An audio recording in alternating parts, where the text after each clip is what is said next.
Okay students, આજનો lecture તમારી માટે થોડો ઇન્ટરેસ્ટિંગ હશે. કેમ? કારણ કે આજના લેક્ચરની અંદર મેં થોડા ન્યુમેરિકલ્સ એટલે કે દાખલાઓ લીધા છે. એટલે કે થોડી ઘણી ગણતરી આવશે, થોડા ઘણા સૂત્ર આવશે. સૂત્રને યાદ કરીને આપણે ફટાફટ ગણતરી કરીશું. એટલે આજનો જે લેક્ચર છે થોડો તમારી માટે ઇન્ટરેસ્ટિંગ રહેશે અને સાથે સાથે જે લેક્ચર છે થોડો નાનો છે. તો લેક્ચરની શરૂઆત કરીને પહેલા આપણે કાલે જે ભણી ગયા છે તેને એકવાર રિવિઝન કરી લઈએ ફટાફટ. કાલે આપણે સૌથી ઇમ્પોર્ટન્ટ એવી બે રીત ભણી ગયા. એક રીત કે જેની અંદર આપણે પૃથ્વીથી દૂર આવેલા ગ્રહ એનું અંતર માપતા હતા, અને બીજી રીત જેમાં એ જે ગ્રહ છે એનું પરિમાણ માપતા હતા. જે પહેલી રીત હતી એને આપણે નામ આપતા હતા દ્રષ્ટિ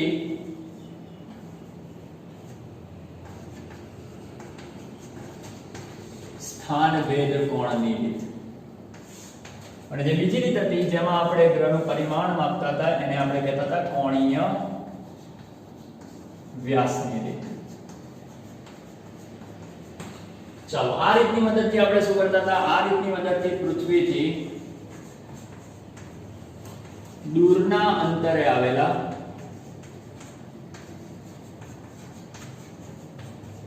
ગ્રહ એટલે કે કોઈ પણ અવકાશી પદાર્થ, કૌંસમાં લખું છું અવકાશી પદાર્થ,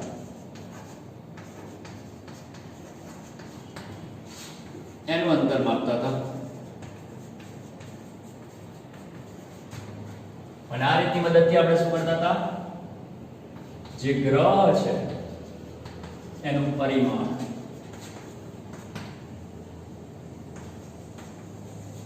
માપી શકાય. ઓકે, આ રીતની અંદર આપણે એક સૂત્ર બનાવેલું ડી, કારણ કે આપણે પૃથ્વીથી જે ગ્રહ છે તેના અંતરને કેપિટલ ડી કહેતા હતા, અને સૂત્ર બનતું હતું ડી બરાબર b/θ. સૂત્ર બનતું હતું ડી બરાબર b/θ, જ્યાં b બરાબર પૃથ્વીનો વ્યાસ અને θ બરાબર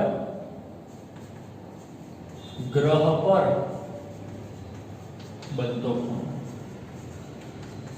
તમને લોકોને યાદ હશે કે કાલે કન્ડિશન કઈક આ રીતની હતી. આ તમારી પૃથ્વી અને પૃથ્વીથી ખૂબ જ દૂર આ તમારો ગ્રહ, અને વ્યાસાંતે આવેલા બિંદુએથી તમે આ રીતે પહોંચી ગયેલા. અહીંયા જે ખૂણો બનતો હતો તે θ હતો. આ તમારી પૃથ્વીનો વ્યાસ d હતો, અહીંયાથી આટલું અંતર d હતું. અને આ સિચ્યુએશન માટે તમે લખી શકો θ બરાબર b/d. એના પરથી d ને કરતા બનાવી દો તો d બરાબર b/θ, અને d એટલે શું? પૃથ્વીથી ગ્રહનું અંતર. ઓકે, એવી જ રીતે પેલી રીત કોણીય વ્યાસ. કોણીય વ્યાસની રીતમાં આપણે આ પૃથ્વી હતી, પૃથ્વીના કોઈ એક સ્થાન પર તમે આવી જતા હતા અને એનાથી સામું તમે એક ગ્રહ જોતા હતા, અને અહીંયાથી ગ્રહનું એક બિંદુ અને બીજું બિંદુ, આ બે બિંદુ વ્યાસાંતે આવેલા બિંદુઓનું અવલોકન કરતા હતા. પૃથ્વીની સપાટી આ અર્થ છે પૃથ્વી, અને આ તમારો ગ્રહ છે. તો પૃથ્વીની સપાટી પરથી તમે જે ગ્રહ છે તેના વ્યાસના એક બિંદુનું અને બીજા બિંદુનું અવલોકન કરતા હતા. અહીંયા જે ખૂણો બનતો તેને આપણે આલ્ફા કહેતા હતા, અને આ જે ગ્રહનો વ્યાસ છે તેને સ્મોલ d કહેતા હતા, અને પૃથ્વીથી ગ્રહનું જે અંતર છે તેને તો આપણે કેપિટલ D કહીએ છીએ. અને આના પરથી આપણે સૂત્ર મૂકતા હતા આલ્ફા બરાબર d/d,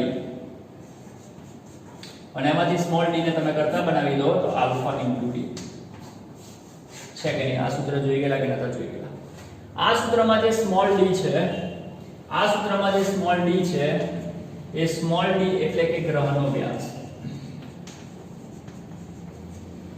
પછી આલ્ફા છે, આલ્ફા એટલે કે આ ખૂણો, અને કાલે યાદ કરો મેં તમને કીધેલું ગ્રહનો વ્યાસ ખૂણો આંતરે છે, અને જો ગ્રહનો વ્યાસ ખૂણો આંતરે એક ખૂણાને આપણે નામ આપેલું કોણીય વ્યાસ, મતલબ કે આલ્ફા એને આપણે કહીશું કોણીય વ્યાસ.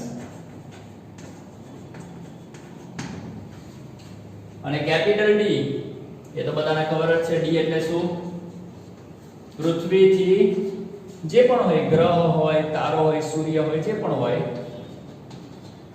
એનું અંતર. બોલો આપણે કે ના આપણે? તો આટલી વસ્તુ આપણે મેઈન કાલે જોઈ. અને આજે આપણે આના જ ઉપર આધારિત કંઈક દાખલાઓની ગણતરી કરવાના છે. પણ દાખલાઓની ગણતરી કરીએ એની પહેલા શરૂ કરીએ છીએ આપણે કેટલાક રૂપાંતરણો. કારણ કે દાખલાઓ કરતા પહેલા આપણે કેટલાક રૂપાંતરણોને સમજવા પડશે અને એ રૂપાંતરણો આવડશે તો દાખલો તમને તરત આવડશે. તો શરૂ કરીએ છીએ આજનો નવો લેક્ચર. સૌથી પહેલા આપણે જોઈશું રૂપાંતરણો. ઓકે, તો રૂપાંતરણો શરૂ કરીએની પહેલા એક વાત, શું ધોરણ 10 માં તમે ખૂણા વિશે ભણી ગયા છો? તમે જે પણ ખૂણા વિશે ધોરણ 10 માં ભણ્યા છો તેની અંદર તમારો ખૂણો શેમાં હતો? અંશમાં હતો. જેમ કે 30 અંશનો ખૂણો, માની લો કે આ ખૂણો કેટલો છે? 30 અંશનો છે કે નહીં?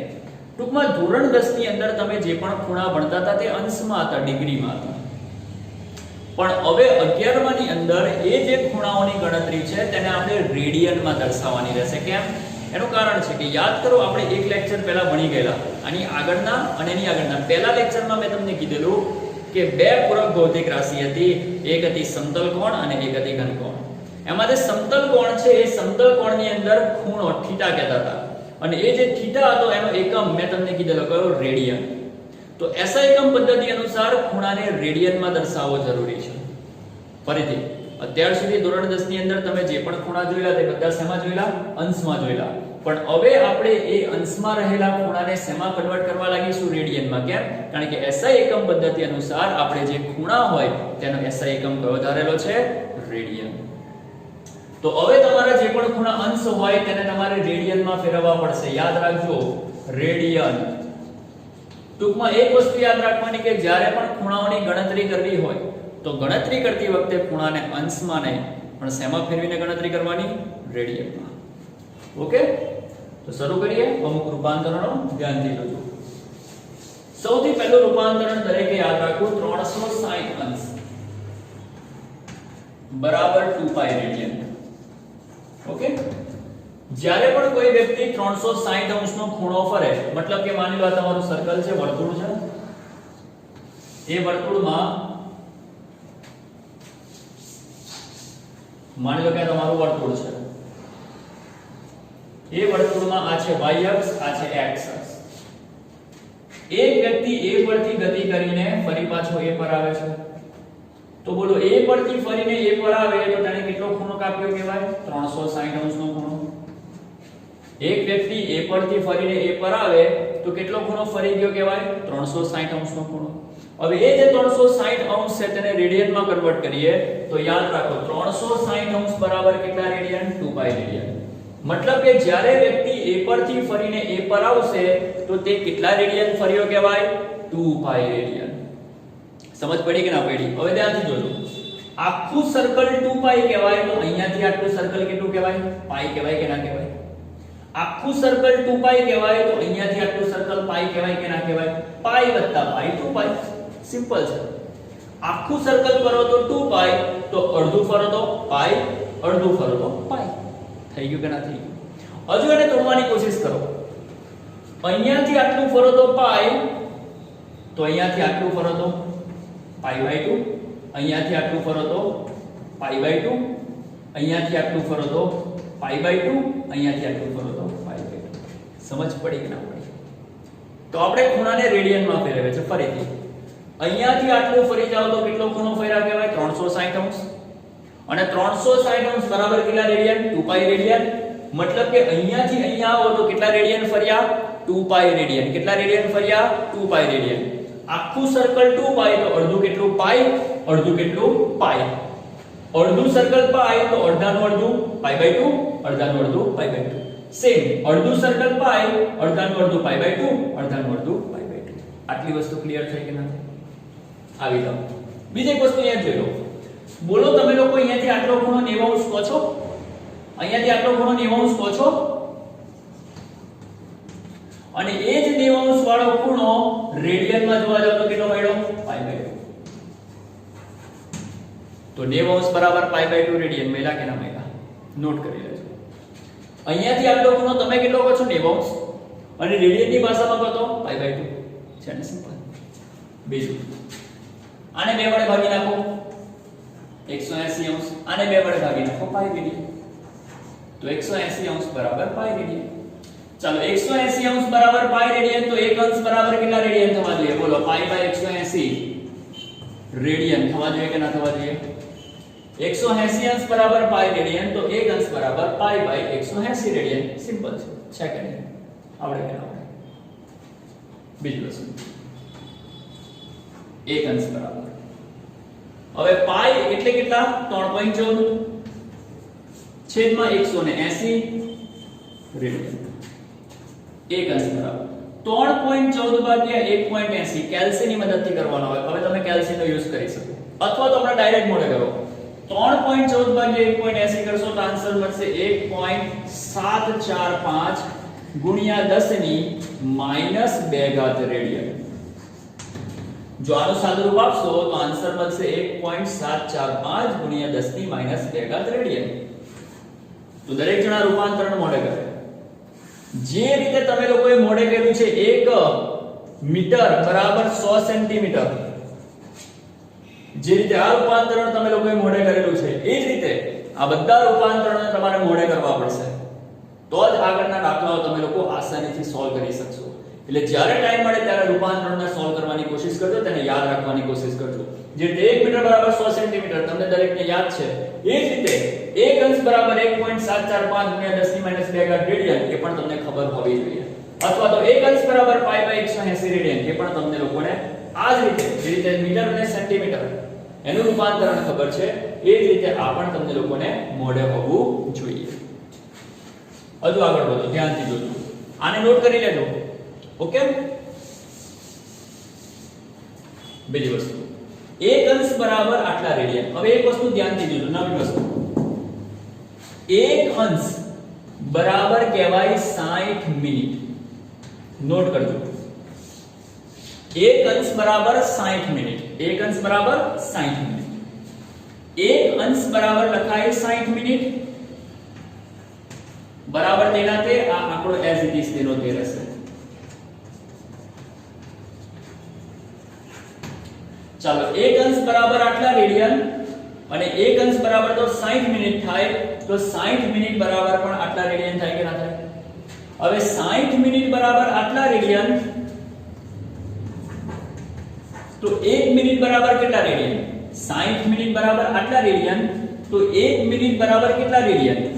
1.745 ગુણ્યા 10 ની -2 ઘાત છેદમાં 60. હવે કે હવે ગણિતનું પદ મૂકો. 60 મિનિટ બરાબર આટલા રેડિયન, તો 1 કેટલા? 1 ગુણ્યા આ કરો તો આ જ આવશે, અને 60 ક્યાં જશે? છેદમાં. તો 1 મિનિટ બરાબર આટલા રેડિયન, 60 મિનિટ બરાબર આટલા રેડિયન, તો 1 મિનિટ બરાબર કેટલા? આના ભાગ્યા 60. 1 મિનિટ બરાબર, જો આનું સાદું રૂપ આપણે આપીશું તો જવાબ મળશે 2.91 ગુણ્યા 10 ની -4 ઘાત રેડિયન. કેટલો જવાબ મળશે? આનો ભાગાકાર કરશો તો આન્સર કેટલો મળશે? 2.91 ગુણ્યા 10 ની -4 ઘાત રેડિયન. તો પેલો પોઈન્ટ નોટ કરી લેજો. શું નોટ કરવાનું છે? અહીંયા લખું છું 1 અંશ બરાબર 60 મિનિટ. ઓકે, તો 1 અંશ બરાબર 60 મિનિટ, આ એઝ ઇટ ઇઝ તેનું તે. પછી સૂત્ર મૂકીશું 60 મિનિટ બરાબર આટલા રેડિયન, તો 1 મિનિટ બરાબર કેટલા? 1 ગુણ્યા આ, તો આ જ રહેશે, અને છેદમાં કોણ આવશે? 60. સાદું રૂપ આપશો તો 1 મિનિટ બરાબર આટલા રેડિયન મળશે. નવી વસ્તુ, જે રીતે 1 અંશ બરાબર 60 મિનિટ થાય, જે રીતે 1 અંશ બરાબર 60 મિનિટ થાય, જે રીતે 1 અંશ બરાબર 60 મિનિટ થાય, એવી જ રીતે નવો મુદ્દો 1 મિનિટ બરાબર 60 સેકન્ડ થાય. નોટ કરી લે, 1 મિનિટ બરાબર 60 સેકન્ડ થાય. 1 મિનિટ બરાબર 60 સેકન્ડ થાય. 1 મિનિટ બરાબર કેટલા સેકન્ડ લખાય? 60 સેકન્ડ લખાય. બરાબર તેના તે 2.91 ગુણ્યા 10 ની -4 ઘાત રેડિયન તેના તે. 1 મિનિટ એની જગ્યા પર લખ્યા 60 સેકન્ડ, આ એઝ ઇટ ઇઝ તેનું તે. 60 સેકન્ડ બરાબર આટલા રેડિયન, તો 1 સેકન્ડ બરાબર કેટલા રેડિયન? 1 સેકન્ડ બરાબર કેટલા રેડિયન? શું કરવાનું? 2.91 ગુણ્યા 10 ની -4 ઘાત એના ભાગ્યા 60 કરવા પડે કે ના કરવા પડે? આટલા સેકન્ડ તો આટલા રેડિયન, તો 1 સેકન્ડ એ કેટલા રેડિયન? આ બેનો ગુણાકાર કરો, આ તો એક જ છે. 1 નો આની સાથે કરેલો ગુણાકાર આ જ રહેશે. તો 2.91 ગુણ્યા 10 ની -4 ઘાત અને આ ગતિ છેદમાં જશે. અને જો આનું સાદુરૂપ આપશો તો આન્સર મળશે 4.85 ગુણ્યા 10 ની -6 ઘાત રેડિયન. તો 1 સેકન્ડ બરાબર આટલા રેડિયન. ટૂંકમાં તમારે આ જેટલા પણ રૂપાંતરણો અહીંયા છે એને તમારે મોઢે કરવાના રહેશે. જો એક તો આ સ્ટાર કરું છું તેને ખાસ, ઓકે.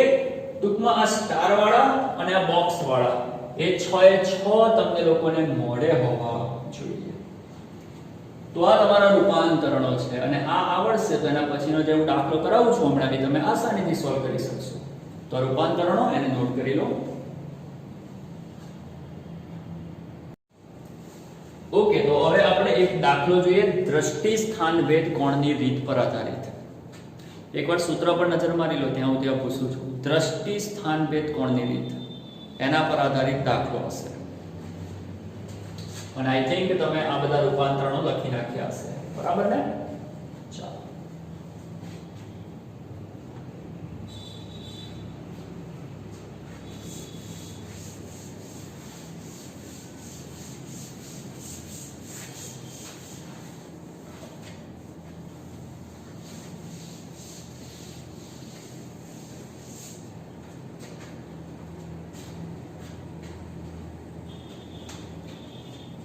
ચાલો ધ્યાન દીધું જો અહીંયા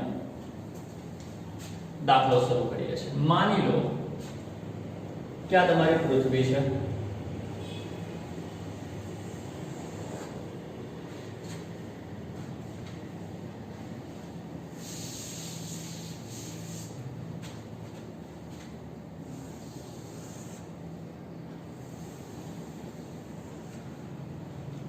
અને પૃથ્વીથી દૂરના અંતરે એક ગ્રહ છે.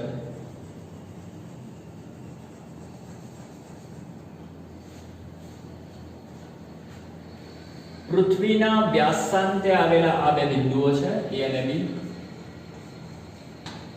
જેમની વચ્ચેનું અંતર હું તમને લોકોને આપી દઉં છું 1.276 ગુણ્યા 10 ની 7 ઘાત. અહીંયાથી આટલું અંતર જે હું તમને આપું છું 1.276 ગુણ્યા 10 ની 7 ઘાત મીટર.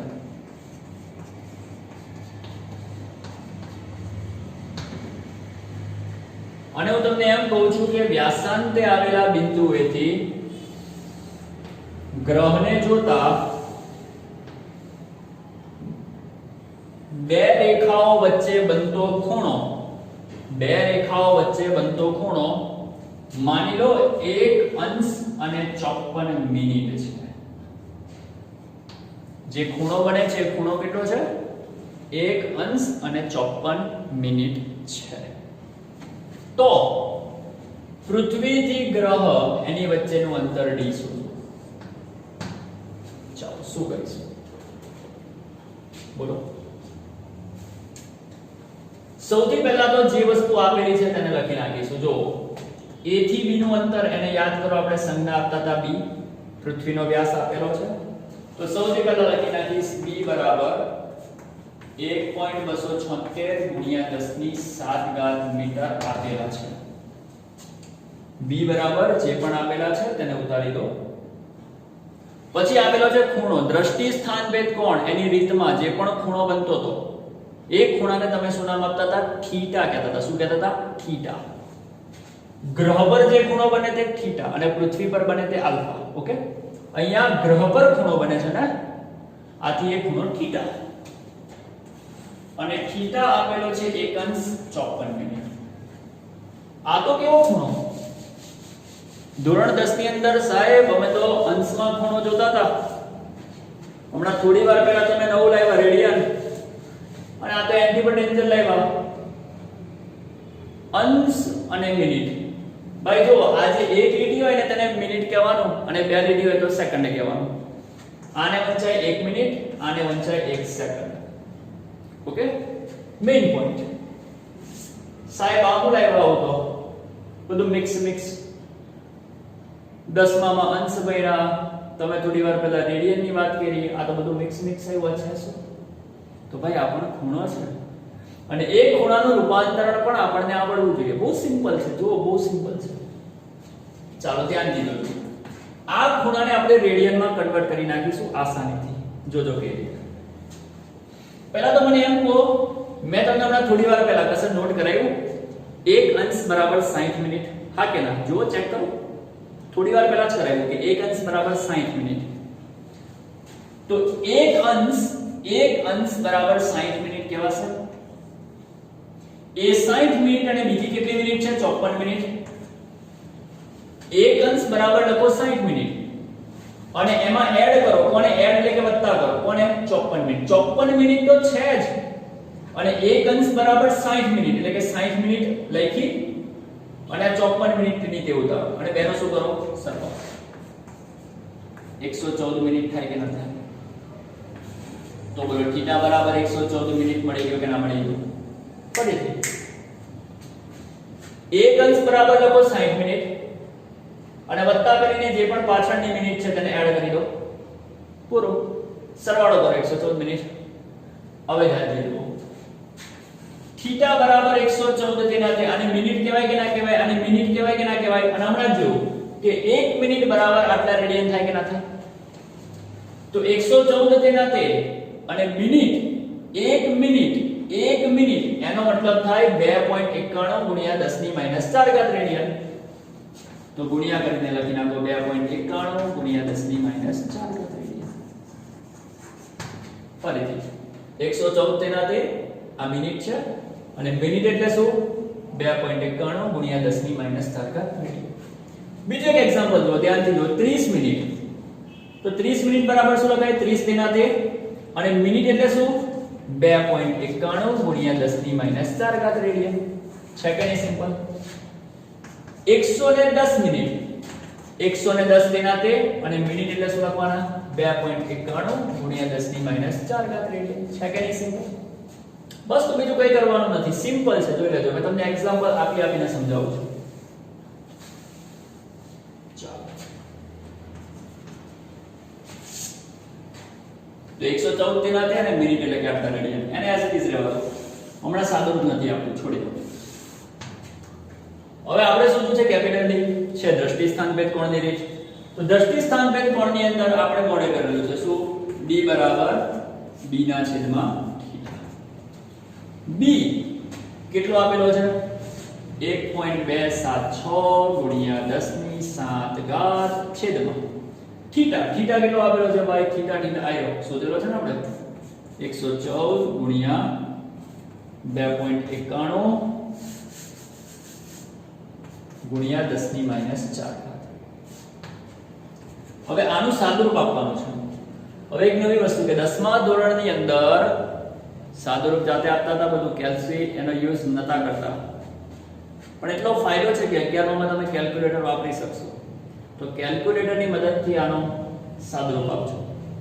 અને જો કેલ્ક્યુલેટરની મદદથી તમે આનું સાદુરૂપ આપશો તો હું ડાયરેક્ટ જ આન્સર લખી નાખું છું. બરાબર? તે આન્સર મળશે 3.84 ગુણ્યા 10 ની 8 ઘાત. Okay, metre. અંતરનો એકમ તો મીટર જ હોય ને? અંતરનો એકમ મીટર. જો કે આપણે મીટરમાં જ આપેલું છે ને અંતર, તો આન્સર મીટરમાં જ મળશે. ટૂંકમાં સાદુરૂપ આપતી વખતે કેલ્સીનો યુઝ કરજો. આંગળીઓના ગણતરીથી ના કરતા, જે રીતે 10માં કરતા હતા તે રીતે ના કરતા. કેલ્સીનો યુઝ હવે તમે કરી શકો છો. બરાબર? આરામથી આવડશે ને? એકવાર આટલી વસ્તુ લખી નાખો અને ગણતરી દરેક જણ જાતે કરે. હા, સેટ ચેક કરી લો.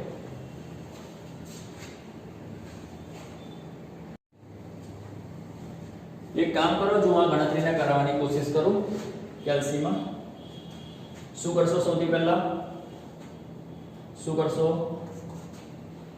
આને આ રીતે લખાય 1.276 ગુણ્યા 10 ની 7 ઘાત છેદમાં. ચલો 114 ગુણ્યા 2.91 કરીએ. 114 ગુણ્યા 2.91 તમે પણ કેલ્સીમાં કરજો તમારી જાતે. તો જવાબ મળશે આ બેનો ગુણાકાર કરશું તો આન્સર મળશે 331.74 અને ગુણ્યા કરીને હવે 1 મિનિટ 10 ની 4 ઘાત ને ઉપર નાખી દઉં તો 10 ની +4 થાય કે ના થાય 10 ની -4 ઘાત ઉપર જાય તો 10 ની 4 ઘાત થાય કે ના થાય બરાબર કરી હવે 1.276 ભાગ્યા 331.74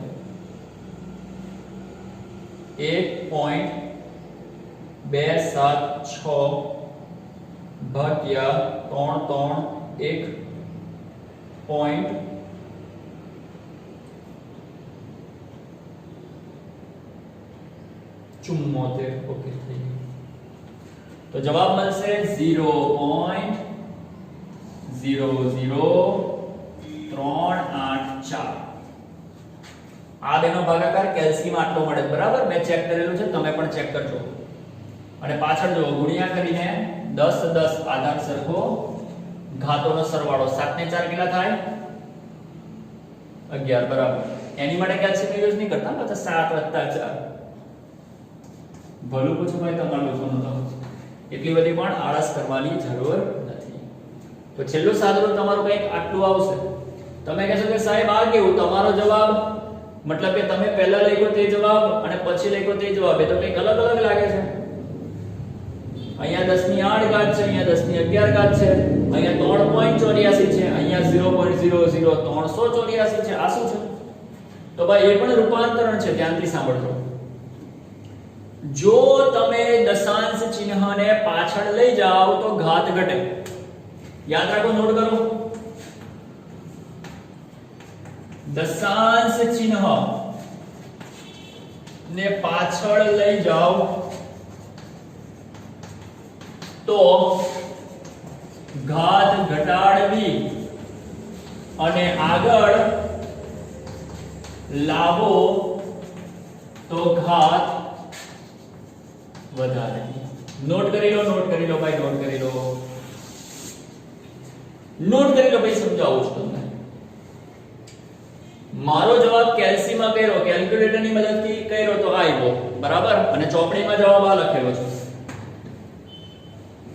તો આવું કેમ ધ્યાનથી સાંભળજો નિયમ જો દશાંશ ચિહ્નને પાછળ લઈ જાઓ તો ઘાત ઘટે અને આગળ લઈ જાઓ તો ઘાત વધે આ દશાંશ ચિહ્નને એક સ્ટેપ પાછળ લઈ જાઓ આમ જાઓ તો પાછળ કહેવાય આમ આવો તો આગળ કહેવાય જો દશાંશ ચિહ્નને પાછળ લઈ જાઓ તો ઘાત શું થાય ઘટે ચાલો એક એક સ્ટેપ પાછળ જાઓ અને એક એક ઘાત ઘટાડતા જાઓ એક એક સ્ટેપ પાછળ જાઓ એક એક ઘાત ઘટાડતા જાઓ ચાલો કેટલી ઘાત છે 11 અહીંયા આવો તો 10 અહીંયા આવો તો 9 અહીંયા આવો તો 8 થાય કે ના થાય જો દશાંશ ચિહ્નને ઉચકીને અહીંયા મૂકું તો 11 ના 10 થાય અહીંયા મૂકું તો 10 ના 9 થાય અને અહીંયા મૂકું તો ઘાત ઘટીને 9 ની કેટલી થઈ જાય 8 થાય કે ના થાય ફરીથી દશાંશ ચિહ્નને પાછળ લઈ જાઓ 1 2 3 કેટલા સ્ટેપ પાછળ ખસ્યા 3 સ્ટેપ તો ઘાતને 3 જેટલી ઘટાડી દો અને 11 માંથી 3 જાય તો 8 રે કે ના રે તો જવાબ આવે 3.84 ગુણ્યા 10 ની 8 બહુ સિમ્પલ છે ધ્યાનથી જુઓ દશાંશ ચિહ્નને પાછળ લઈ જાઓ તો ઘાત ઘટાડતા જવાનું તમે કેટલા પોઈન્ટ પાછળ ગયા 1 2 3 3 સ્ટેપ પાછળ ગયા ને જો આ દશાંશ ચિહ્નને ઉચકીને ક્યાં મૂક્યું 3 અને 8 ની વચ્ચે મૂકી દીધું જો દશાંશ ચિહ્નને ઉચકીને 3 અને 8 ની વચ્ચે મૂકી દો તો તમે કેટલા સ્ટેપ પાછળ ગયા કહેવાય 3 સ્ટેપ પાછળ ગયા કહેવાય 3 સ્ટેપ પાછળ ગયા તો 10 ની 11 એમાંથી 3 ને બાદ કરી નાખો 11 માંથી 3 જાય તો 8 જવાબ આવી ગયો તો થઈ ગયો ને જવાબ આપણો પહેલા જેવો તો આ રીતે સાદું રૂપ આપવાનું અથવા દશાંશ ચિહ્ન વાળી પ્રેક્ટિસ કરાવવા માંગુ છું હું ધ્યાનથી જોજો અહીંયા જુઓ માની લો કે મારી પાસે 1.289 ગુણ્યા 10 ની 2 ઘાત છે ચાલો મારી ઈચ્છા થઈ કે મારે દશાંશ ચિહ્નને અહીંયાની જગ્યાએ અહીંયા કરવું છે હું કેટલા સ્ટેપ પાછળ જઈશું ચાલો અહીંયાની જગ્યાએ મારે અહીંયા કરવું છે અહીંયા તો કેટલા સ્ટેપ પાછળ જઈશું એક સ્ટેપ જો એક સ્ટેપ પાછળ જશું તો 2 માંથી કેટલાને બાદ કરવાના 1 ને, અને 2 માંથી 1 જાય તો 1 સેકન્ડ. માની લો કે મારી પાસે 0.00198 છે, એના ગુણ્યા 10 ની 2 ઘાત છે, અને આ દશાંશ ચિહ્નને ઉંચકીને મારે મૂકવું છે અહીંયા આ જગ્યા ઉપર. હવે દશાંશ ચિહ્નને અહીંયાથી ગાયબ કરીને અહીંયા મૂકું તો હું કેટલા સ્ટેપ પાછળ થઈશું કહેવાઉં 1 2. તો 10 ની 2 ઘાતમાંથી કેટલાને બાદ કરવાના 2 ને.